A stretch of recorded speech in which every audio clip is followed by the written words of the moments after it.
स्वातंत्र्य. असे मिळाले का स्वातंत्र्य? तर नाही. त्या स्वातंत्र्यासाठी पण कुणाला काहीतरी द्यावं लागलं, कुणाला काहीतरी घ्यावं लागलं आणि कुणाला तर स्वतःचा जीव सुद्धा द्यावा लागला, तेव्हा मिळालं हे आपलं स्वातंत्र्य.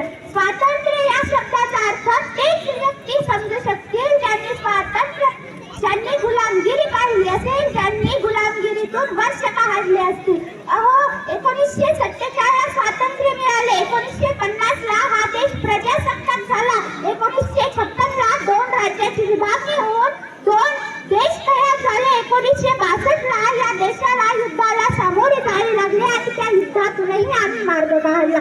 1982 ला पृथ्वी क्षेपणास्त्राची निर्मिती झाली. 2000 ला कम्प्युटरचा शोध लागला आणि 2005 ला सर्वांच्या हातात माहितीचा अधिकार आला. सर्वांच्या हातात माहितीचा अधिकार आला आणि खूप पुढे गेलो. आमच्या हातात मोबाईल आले, पण त्या मोबाईलचा काय वापरणे हेच अजून आम्हाला कळलं नाही. आम्ही पैशाच्या जोरावर वेगवेगळ्या दुर्बिणी घेऊन ते आकाशातले ग्रह पाहू शकलो, पण आजपर्यंत आम्ही आमच्या शेजाऱ्याला नीट पाहू शकलो नाही आणि त्याला समजू शकलो नाही.